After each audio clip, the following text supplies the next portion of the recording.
Hi, everybody. My name is Ann Stover, and I'm the Digital Marketing Manager here at DNASTAR. And I'm here with my colleague, Dr. Carl-Erik Tornqvist. And we'd like to welcome you to today's webinar on RNA-Seq analysis using Lasergene Genomics. As all of you know, RNA-Seq data analysis can be challenging, but help is here. Carl-Erik, who is our Manager of Sales and Client Support, is going to be walking us through some of the best practices for getting the complete picture of your RNA-Seq data. If you have any questions during today's webinar, please enter them in the questions tab, which is over on the right side of your screen.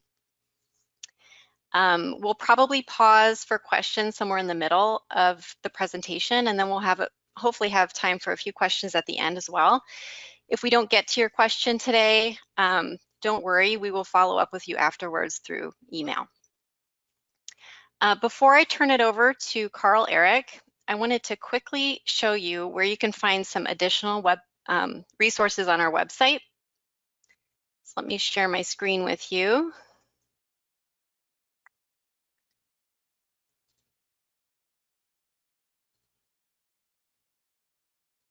So if you go to our website, which is DNAStar.com,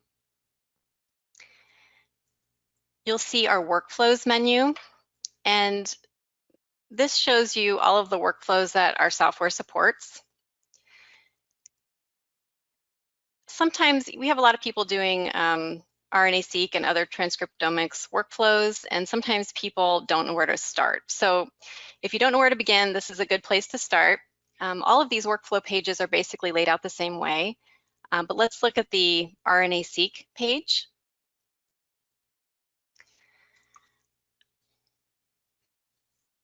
And here is all the resources we have for RNA-Seq data analysis. So at the top of the page, we have an overview video, followed by the main steps involved in the workflow. And then about midway down the page, we offer lots of different resources, all specific to, on this page, RNA-Seq analysis. So you'll see that, let my screen catch up with me here. The user guide is available here. And this would open up the user guide for SeqMan NGen, which Eric is going to show you today. This explains all of the options and parameters within NGen.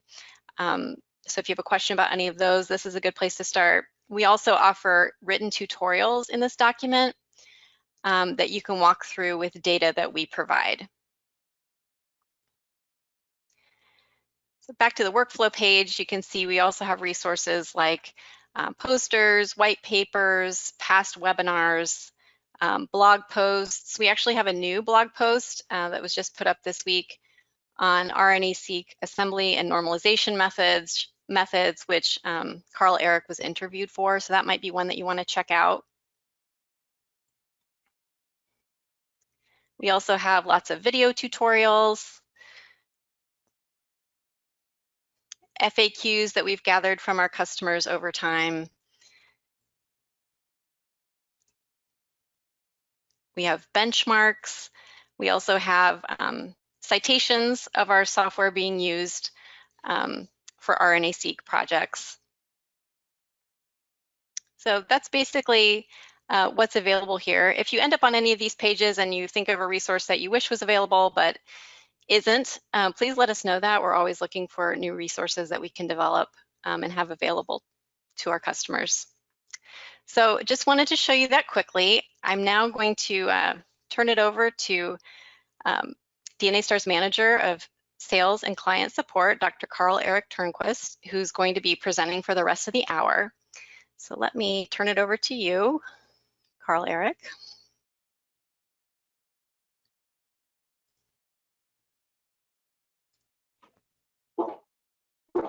Okay, thanks, Ann. And hi, everybody. I'm just going to share my screen here.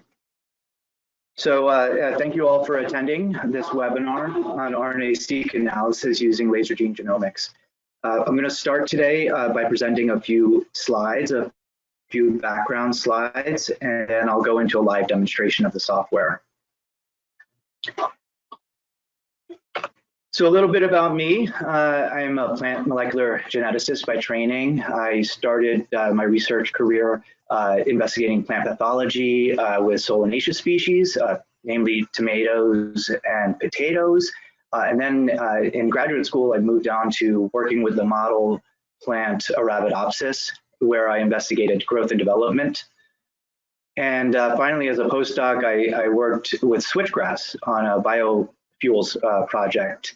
And I performed a RNA-Seq study on switchgrass, and I actually used the Lasergene, sorry, I lost my webcam there. I used my Lasergene software to analyze that RNA-Seq data. Okay, so DNASTAR has software for all areas of life science research, from molecular biology to protein to obviously genomics, what I'm going to talk about today. And these various applications are available in software suites or as a bundle, the complete Lasergene suite. And so with Lasergene Genomics, you can do a lot. You can perform resequencing and genotyping, de novo and templated or reference-based assembly, RNA-Seq analyses, ChIP-seq, and metagenomics. And what I'm showing here on the screen are just some screenshots of the various ways you can visualize your data with Lasergene software.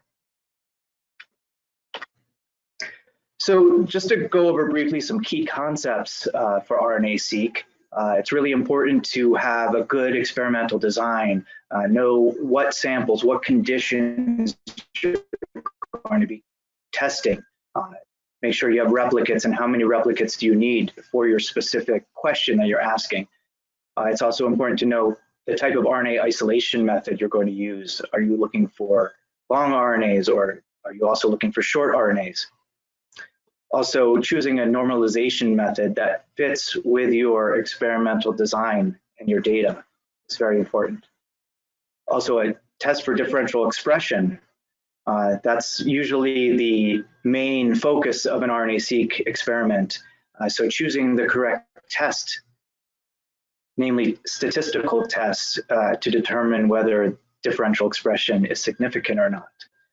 And finally, it's also important to look at isoforms. So not just differential expression, you could have no differential expression, but there could be different isoforms or alternative transcripts that are expressed in one sample over the other. So it's always important to look at those as well. And for some more information on normalization methods and some tips for RNA-Seq analysis, you can see the recent blog post on the DNASTAR website, as Anne mentioned. So today, to give a little background of the system that I'm going to be working with, so I took some data from a study in Arabidopsis. So this going back to my background of plant pathology and Arabidopsis, looking at the FLS2 mediated defense response in plants. So FLS2 is a transmembrane receptor kinase. This is the plasma membrane of a plant cell, and basically the extracellular leucine-rich repeat receptor region extends into the cell wall and perceives bacterial stimuli, the FLAG22 peptide or flagella from bacteria. And upon perception, a signal transduction cascade is initiated, ultimately resulting in the expression of defense-related genes. So the data I'll be using today comes from this study published in Plant Cell 2 years ago, where the authors investigated the transcriptional regulation of FLS2. So the authors were interested in seeing how does FLS2 expression change from a 2-day-old seedling to a 6-day-old seedling. So this RNA was isolated from 2-day-old seedlings and 6-day-old seedlings. And there were 2 replicates at each time point. So the authors for this paper were interested in looking at transcription factors However, I would like to mine the data, take that data and mine it for other genes that might be involved in defense response and also have differential expression between the 2-day and 6-day. So now I'm just going to jump into a live demonstration of the software. I'm going to change switch my screen and turn off my webcam so that we can have more screen real estate here. Okay. All right. So now I should have the screen here where the DNASTAR navigator is open here. So the DNASTAR navigator is basically the hub for all of the applications. So if you're not familiar with Lasergene, you can switch to organize by workflow.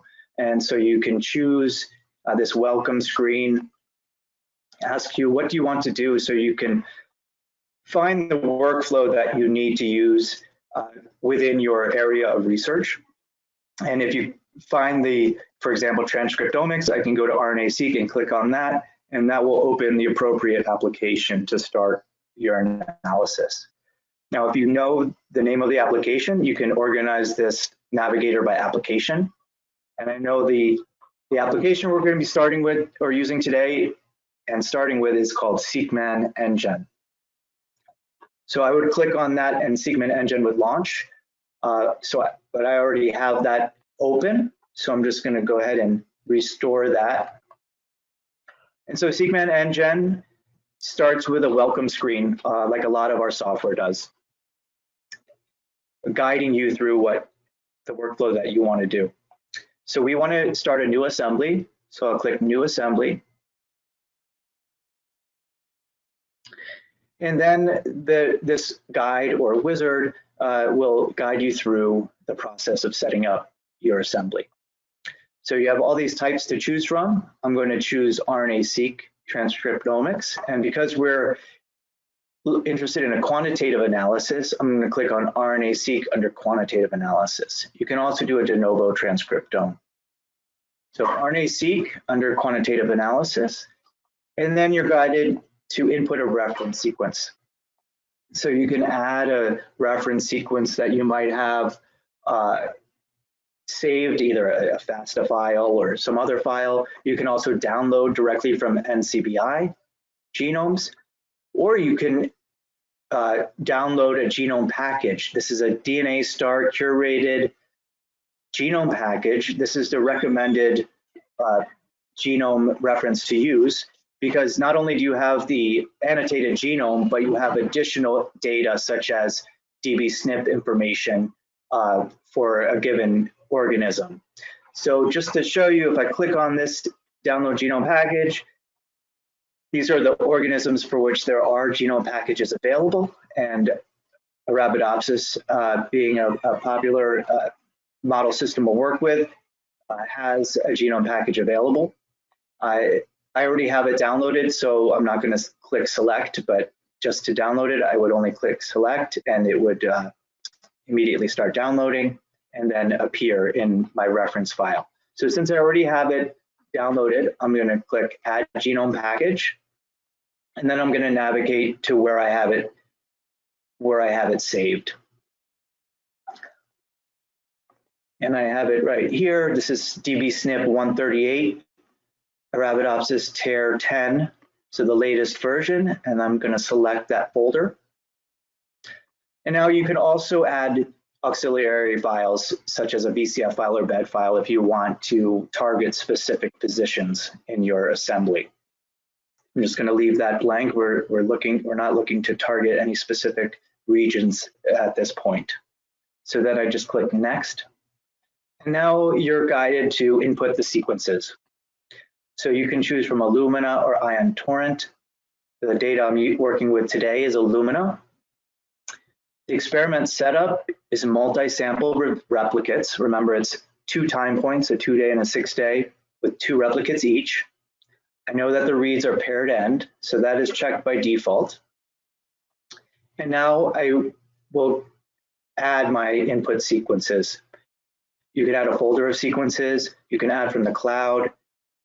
And I'm just going to add directly using this button. And here are these SRR files. So these are all downloaded from the SRA short read archive at NCBI. So I have 8 files. So I'm just going to do a shift click to select them all. So 8 files. So there's 4 samples, and each sample has paired end reads. So that's why there's 2 files per sample. And then I'll just click open. And then those files are populated here. And if you have replicates, an easy way to name the replicates is to use this replicate selection tool at the bottom. So you just select the unique portion of the name, and that will populate in the replicate column shown here. So now I have these replicates set here. Don't worry, these are not informative names, but in the next screen, when I create my replicate sets, then I will name them according to the time points. So I have all those input, and I'll just click next. And now, as I mentioned, I'll name the replicate sets. So I know that all these 4, the ones ending in 29 and 30, are from today. So I'm going to just do a multiple selection with a shift click and click group selected. And you get this pop up here for naming the replicate set. I'll just call it 2D for today. And then I'll do the same thing for the remaining 4, which are the 6th day. And again, a pop-up appears here, and I click 6th day. Okay, so now I have my 2 replicate sets with all the paired end files and replicates. And I click next. Okay, so then we are asked to set a control experiment. And so for the type of normalization method I'll be using, we need to designate a control. And so I'm going to choose today as the control. So any fold change calculations will be 6 day versus 2 day. Okay, and then I just click next. And here you have some assembly options where you can limit the reads or change some parameters. Now for RNA-Seq, we want to use all the reads if we can. If you have some organism or a genome that's very small and you have a lot of reads, you might have an overabundance of reads for that region, and you may want to limit those just to make the assembly go faster. You can also, in advanced options, you can also adjust what you do with deep coverage handling. By default, only the mitochondria and chloroplast coverage is limited, but you can adjust those as well. We're just going to leave it as a default here and click next. Now here in the analysis options, you're then asked to choose a normalization method. So as I mentioned earlier in the background slides, it's important to choose a normalization method that works with your data. And SeqMan NGen looks at these experimental setup and knows that I have replicates, and so suggests a normalization method based on that. You can click this drop-down menu and choose from other normalization methods. DE-Seq2 and EDGE-R are both from the bioconductor package. So when you choose either of those normalization methods, your data is actually encrypted, de-identified, and sent up to the cloud where the bioconductor calculations are run, and then the results are then de-identified and encrypted and sent back to you with the normalized values and p-values for your differential expression. You can also choose to specify which feature types you want to have reported.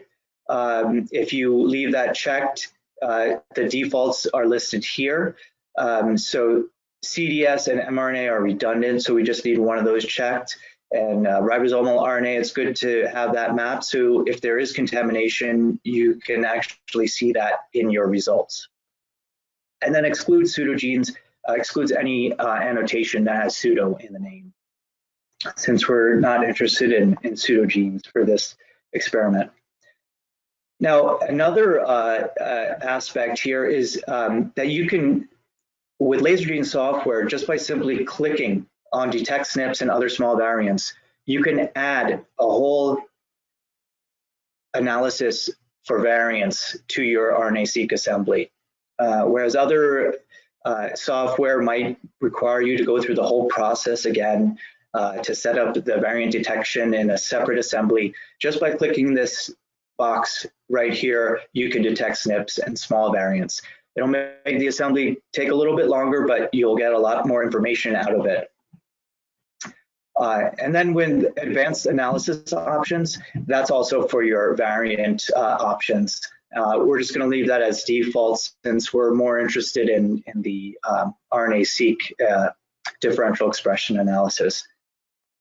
And then you just click next, and then you're prompted to name your project. So I'm just going to name it Arabidopsis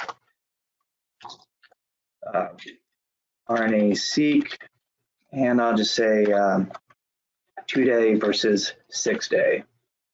Okay, and then you need to choose a project folder. So I'm going to browse for a project folder. I'm going to go up here, and I will create a new folder, and I'll just call it Arabidopsis RNA-Seq just for simplicity. Choose that folder, and then you're shown what the output will be, your 4 assemblies, scripts, and it's always a good idea to save your script so that you can, and if you click save, it'll save that in that folder you just created. So you can always rerun your assemblies and adjust 1 or 2 parameters and run it again if you want to test different parameters, rather than going through inputting all of the inputs through the wizard over again. And then leaving write log file checked is also recommended, so that if there's any issues or any troubleshooting that needs to be done, you can send us the log file and we can use that to diagnose what's going on. So after all that is set, you just click next, and now you're at the Run Assembly Project screen. So this is the point where you would run the assembly, but you're first given a summary. So we're told the estimated coverage is 335x, and estimated requirements for this assembly. So the estimate is that 32 gigabytes of RAM will be needed, and about 60 gigabytes of disk space for temporary files. So just to explain this, the algorithm that uses that performs the reference-based assembly requires a large disk space for temporary files. There's a lot of temporary files that are read and written to that space. So that's very important to have, and also it's recommended that that temporary disk is not the same disk that the operating system is running on. Otherwise, it could bog down the system. So you can choose what you want your temporary disk to be, and here I have it on an external drive. And if you have an external drive, then you'd want it connected with a high-speed USB 3 or faster or similar connection. Now, based on the hardware availability and what is required for this assembly, SeqMan NGen is recommending that I run this on the cloud because my RAM is low. So you have a choice. You can run the assembly on the cloud where the cluster of computers will run your assembly and return the results to you, or you can run locally on your computer. And if I were to click on either one of these links, then the assembly would start. So I'm not going to run the assembly here in the interest of time. For this experiment, it would take about 2.5 hours with the variant detection. I already have it run, so I will now just go right into the analysis portion. But before I do that, I'd like to pause and ask if there is any if there are any questions at this point with the assembly setup. We have had several questions already. I don't know that we're going to be able to get to all of these, but let me ask a few. One person is asking, did you not have to trim adapter sequences on your data? Right, I did not have to trim adapter sequences. Typically nowadays that is all done by the sequencing facility.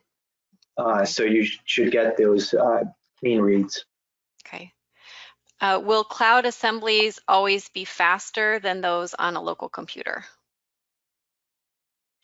That's a good question. I guess it depends on what your hardware specifications are, what you have.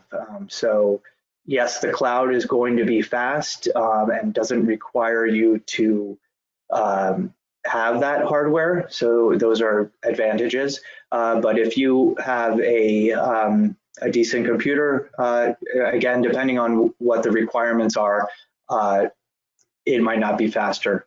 But again, the advantage of the cloud is that you don't have to use your hardware to run the assembly. Right. Are cloud assemblies included with SeqMan NGen?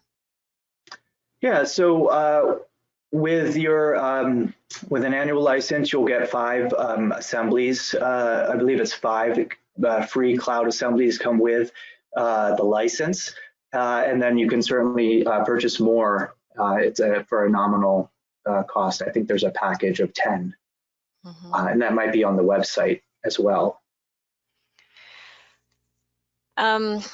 Is it necessary to process the RNA-Seq data before you put it into NGen? That might be, maybe that's referring to trimming the adapters as well. Same. So yeah, that should all be done. So what are the input files are FASTQ files. And can you upload the FASTQ files to the cloud? Yes, definitely. You can upload to the cloud. If I go back, I can show you how you can also, the reference sequence you can add from the cloud, and the input sequence you can also add from the cloud. But what happens here is if you go here and you say run on the cloud, all that will be done automatically. Everything will be uploaded. What you need will be uploaded automatically to the cloud. Okay. Let's just ask one more and then I'll let you keep going with the analysis portion. How can you add a reference genome that's not in NCBI? If there's one that, this one is in vector base, can that be uploaded as well? Sure, well, you would probably download it locally, and then you could just click add, and then you would find it, browse for it. And these are the different types of files that are supported. Okay. So you would just you would have it locally, click add, and then browse for it. Perfect. I know there's still other questions and we're going to pause for questions again at the end, but I just want to make sure you can get through the analysis portion. And again, we'll follow up with everybody after the webinar through email to answer any questions that we don't get to. Okay, great. Thanks, Anne. And thanks for the questions. So the next application I'm going to open is ArrayStar. So ArrayStar is where you would do this downstream analysis of your differential expression analysis. So when I first open ArrayStar, so an ArrayStar project is generated as part of the assembly. So that will be in your project folder. The extension is .astar. And when you open the assembly, or when you open the AStar project, you'll see a scatter plot. So in this scatter plot, the 2 days sample on the x-axis and the 6-day sample on the y-axis.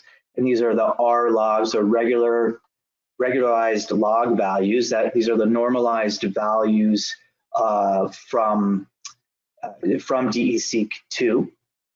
And each point here on the graph is a gene. And so remember, we were comparing 6-day to 2-day. So all the red and reddish points are upregulated in 6-day, and all the blue or bluish points are downregulated in 6-day.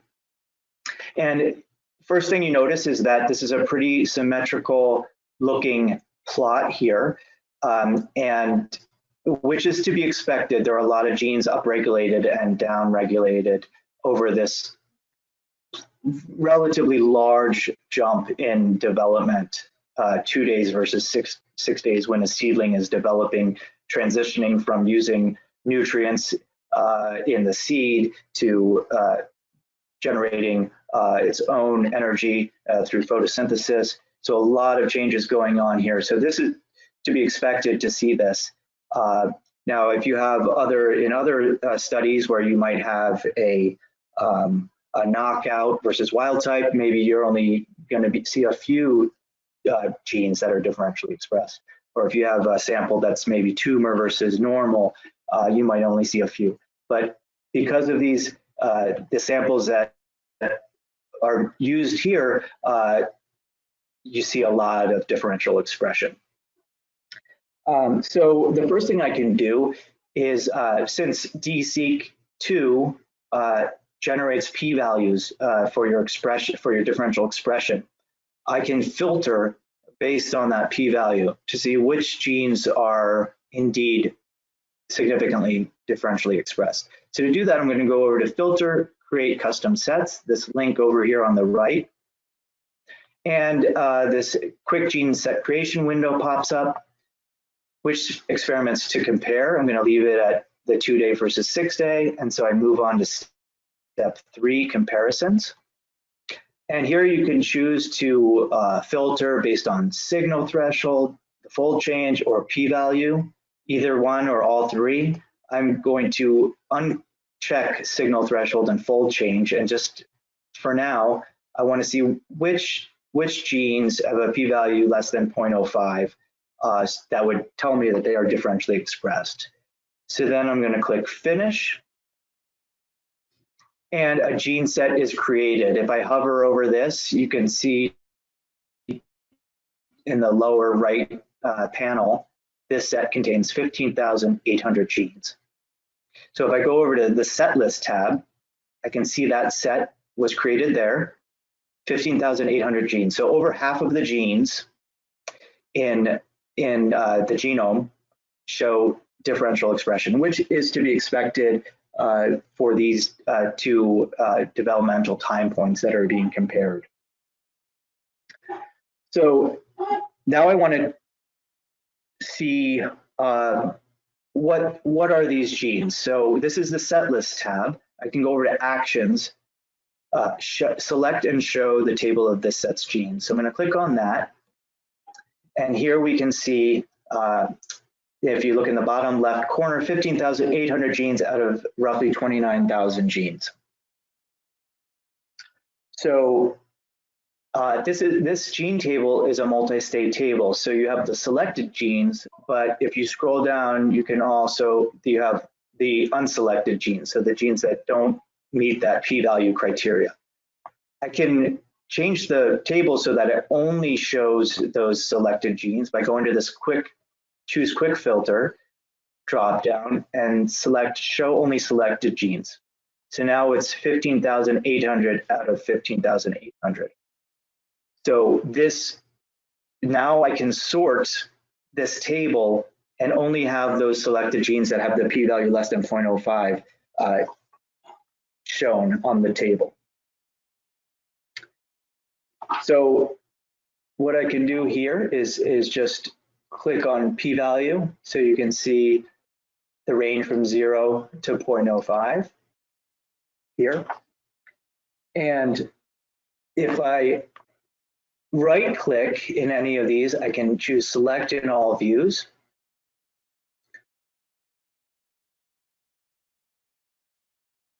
And I see 15,800 genes selected in all views. So if I go to the scatter plot now I'll see those 15,800 genes highlighted in the white, And this forms this nice arrowhead shape here that showing the symmetry of the differential expression. And some of these may look like they're differentially expressed, but they didn't meet the p-value cutoff to be designated differentially expressed. So now if I go back to the gene table, this is a lot of genes to work with, 15,800. I'm interested in now, what are some of the genes that are have differential expression or fold change of 2 or greater, up or down regulated in the 6-day versus 2-day. So I can filter this gene table further by going to filter selected. And here I can choose different criteria. Now I want to choose fold change. So 6-day, 2-day, 2-fold higher in the first experiment, so 2-fold higher in 6-day. Then I also want to add one so that I get the 2-fold higher in the second experiment, so in 2-day. So it would be 2-fold up regulation and 2-fold down regulation. And I need to choose match any of the following. And then if I click search, there's 2,962 genes that meet that criteria that are up or down regulated 2 or more fold with a p-value less than 0.05. So now I can click on this icon, remember, as a gene set, and I'll name it up and down, or up or down, 2-fold, p less than 0.05. Okay, and then there are also notes that are shown here to tell you some more details about how you arrived at that gene set. Open set list is checked, so when I click OK, it'll go back to the set list tab and show me that set list. And then I can select and show the table of this set's genes. So then you can see down in the lower left, 2,962 genes out of 2,962. And if I sort by fold change, you can see that it goes from a negative, almost -6 log 2 to almost 9 log 2 fold change. So now I'm going to right click again and select in all views. And we can go back to the scatter plot. And now we can see how these selected genes are plotted on the scatter plot. And this takes us to what these different lines mean here. So the center line, the dashed line, is the best fit line. And you can see the R² value on the right side here. And then these 2 green lines on the sides are the thresholds for 2-fold change. So you can see those genes stop right at those lines and go out to the ends. So this is a nice depiction of what genes are 2-fold or more differentially expressed. And if you wanted to then take this image and make a figure out of it, you can go to print preview, and you can then print it as PDF and use it as a figure. You could also change the name of the scatter plot. You can right click on scatter plot and edit the name here. And then also another way to visualize these genes is through a heat map. So if I go to Graphs, Heat Map,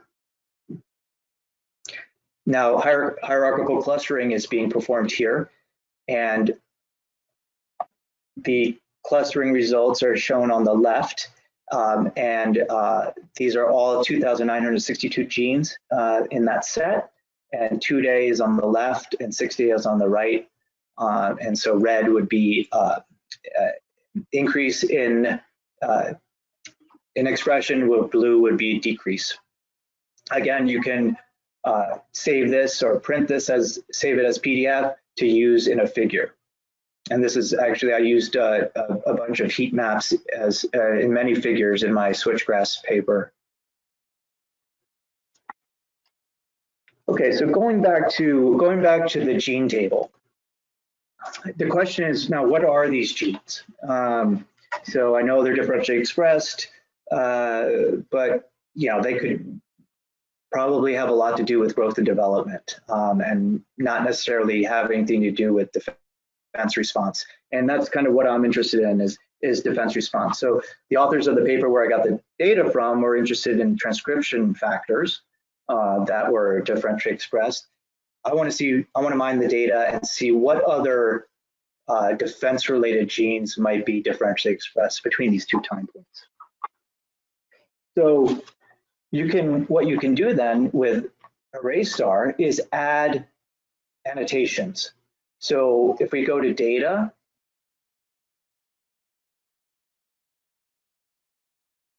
download annotations, you have a list of organisms with annotations that you can choose from, and Arabidopsis is here. If it's already been downloaded, if I needed to download, I could just choose download. Download would be highlighted here. Once it's downloaded, you can choose import. Now I've already imported it, and so I'm going to go back to the gene table. After you import it, it won't show up on your table.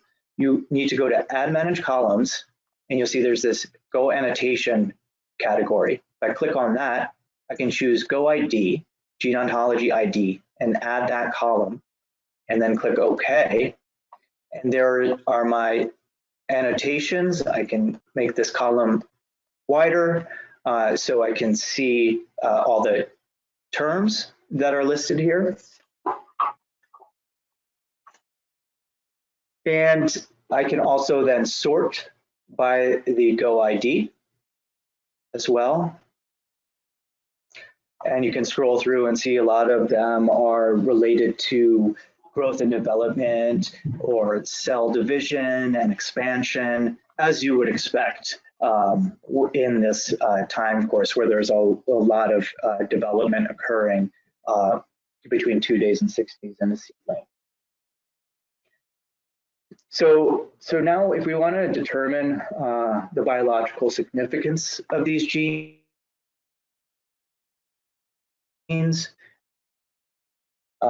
we can show the gene ontology. So when we show the gene ontology, we're given a p-value for the probability that the number of the selected genes that the term occurs by chance. So let me just go to data, show gene ontology.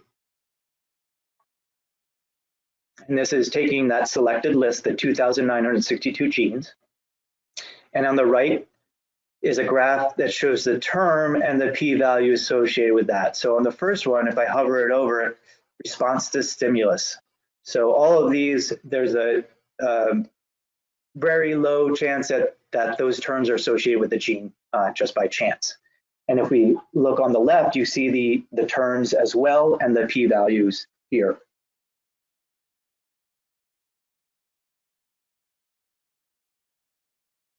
So the lower the p-value, the greater likelihood the term is significant. So what I'm interested in is genes that are involved in bacterial perception or response.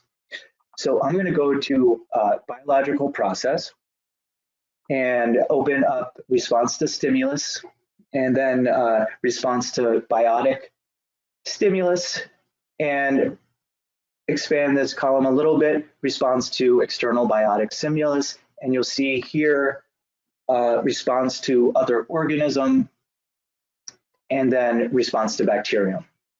So I'm going to highlight that, and what I see here is that in my selected set of 2,962 genes, 76 genes have this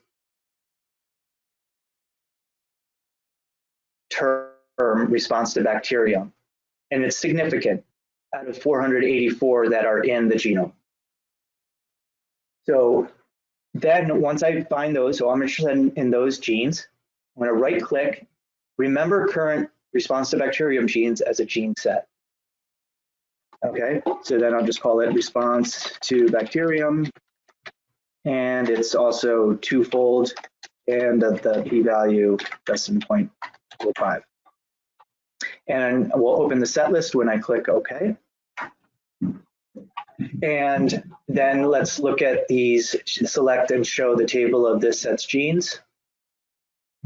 And here are the 76 genes. You can scroll through and look at their Go IDs.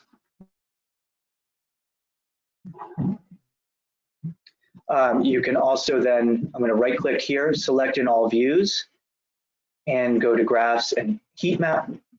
And now we can see those 76 genes in a nice heat map. Again, you can print this or save it as a PDF or a figure.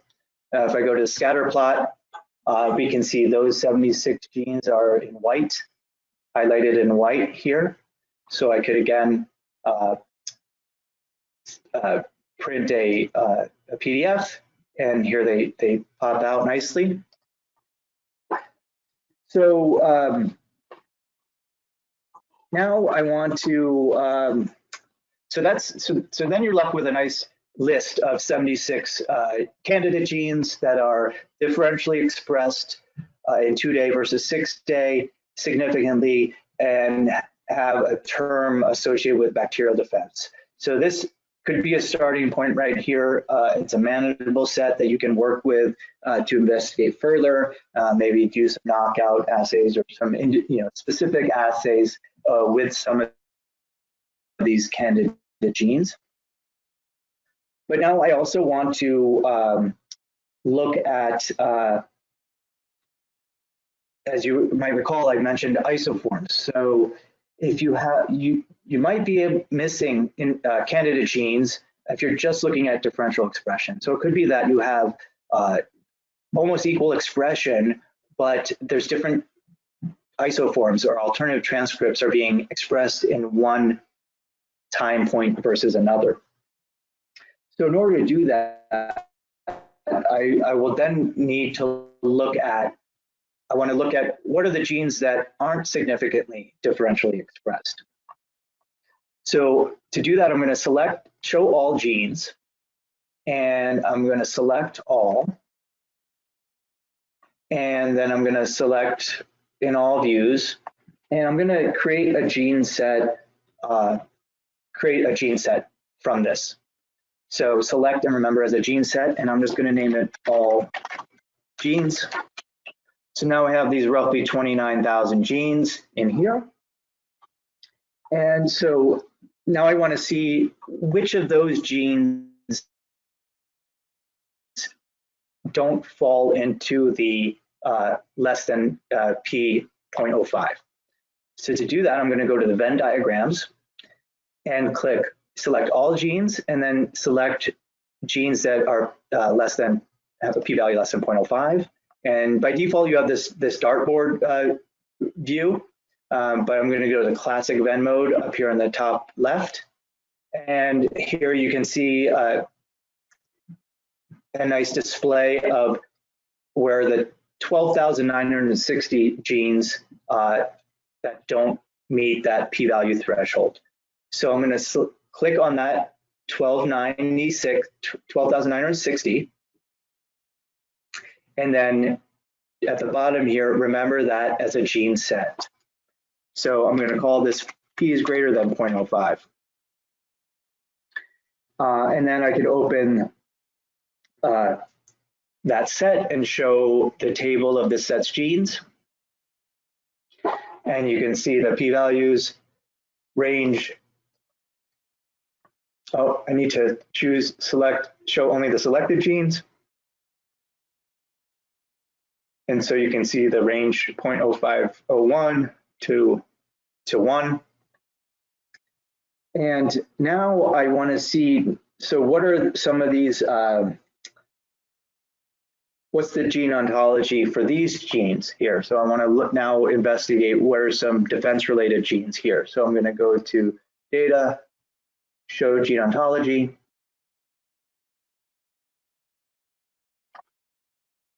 And now this is going to show the gene ontology for 12,960 genes. And if I go down to biological process and defense response to other organisms, I have here.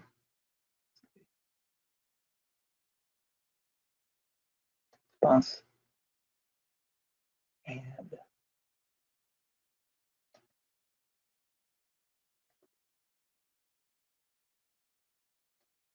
defense response to other organism. There are 405 genes here in that set out of a little over 1,000 in the genome. The term is significant. So then I'm going to right click on that and remember that as a gene set. And this is going to be defense MP is greater than 0.05. Now that set list is there. And I can select and show the table of this set's genes. And so there's 405 genes here. So now these aren't differentially expressed just by looking at the gene itself, but now I want to see what the isoforms look like. So I right click, show the isoforms of these genes. And now the isoform table is shown here. And you can sort by the p-value. So well, first you can sort by gene name. They're already sorted by gene name. You can look that on the first column to see what isoforms. A lot of them have 2 isoforms. Some more than that. But then if I sort by p-value, now I start to see, okay, we go by, I'm going to show only this. Okay, now the p-value. So if you go up here, now you can see here, this gene, NUDT7, has 4 isoforms. And interestingly, with isoform 1 is downregulated in 6-day, but the other isoforms are upregulated in 6-day. So this is something we would have missed if we were just looking at differential expression alone. So, so this is an interesting result here, discovery. So, and if we were to go back to the gene table and show the gene set, go to the gene set we just made, and we can do a search for NUDT7. And here it is.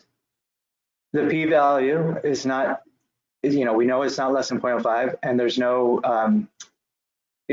so this would have been missed, but by looking at the isoforms, we see that there is some differential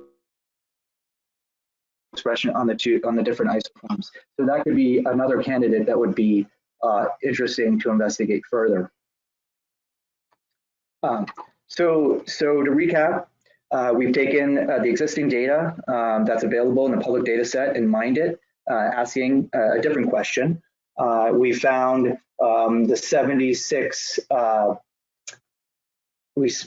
76 genes that are related, that have a ontology term of defense or detection of bacteria, and they have significant differential expression. And we've also identified differentially expressed isoforms.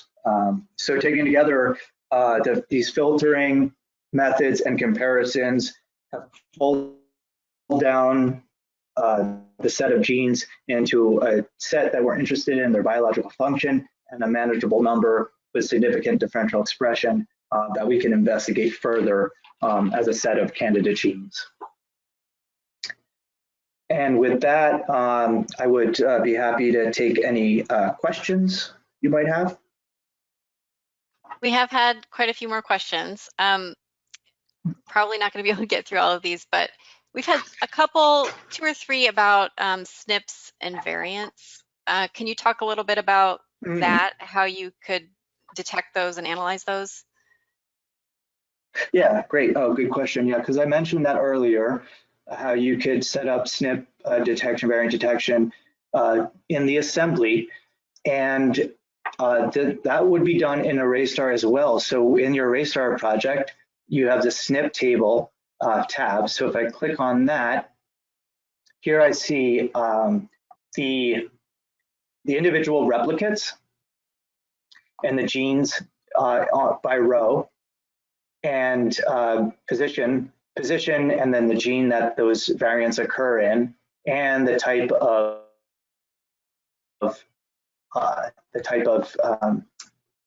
variant that was found.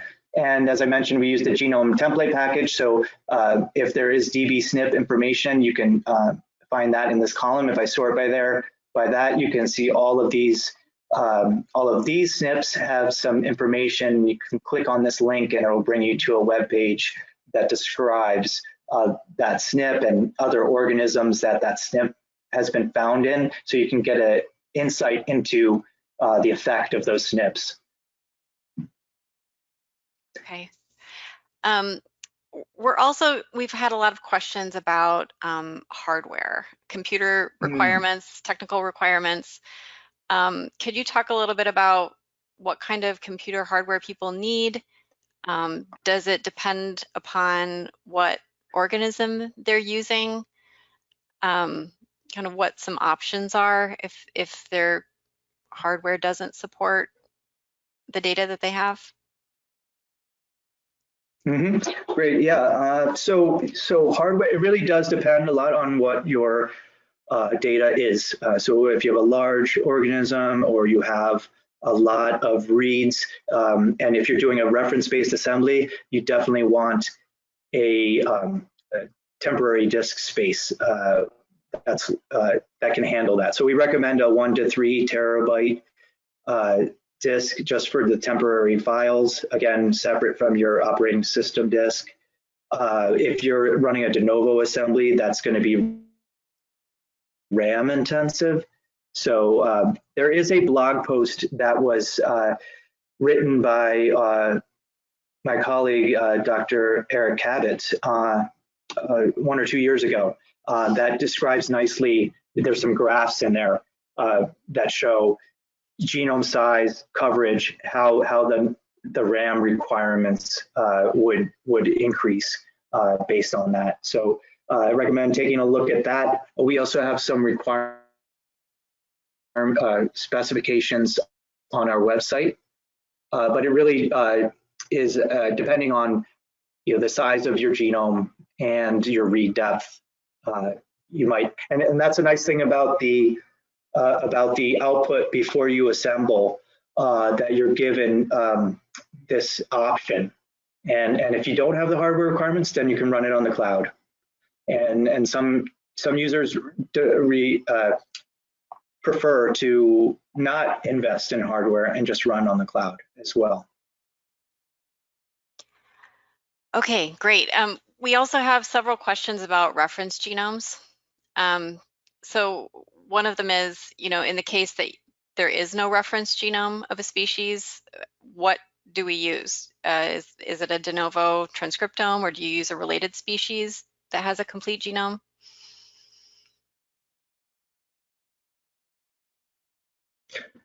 Yeah, sure. So it really depends on the question you're asking. If you're looking for, if you can find something that's close, that you could, that the transcripts closely related species that has a genome sequenced, it's possible that you could find the transcripts would match with the ones that are in your organism.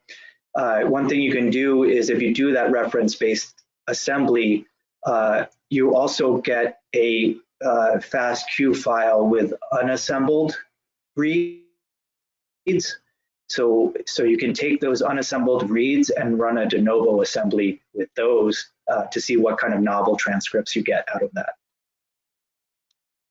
Okay, someone is asking, Is it possible to align RNA-Seq data to 2 reference genomes, such as to the results from a whole genome sequencing in a diploid species?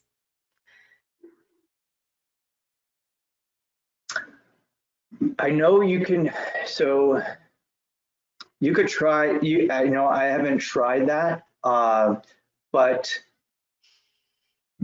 I think you could, I know with our genome assembly, DNA genome assembly, you can have multiple references and the reads will align to the best template. I haven't tried that with RNA-Seq, but since you can load in multiple chromosomes if you wanted to, I don't see why you couldn't do that either. The algorithm would then just choose the best template to align that read to.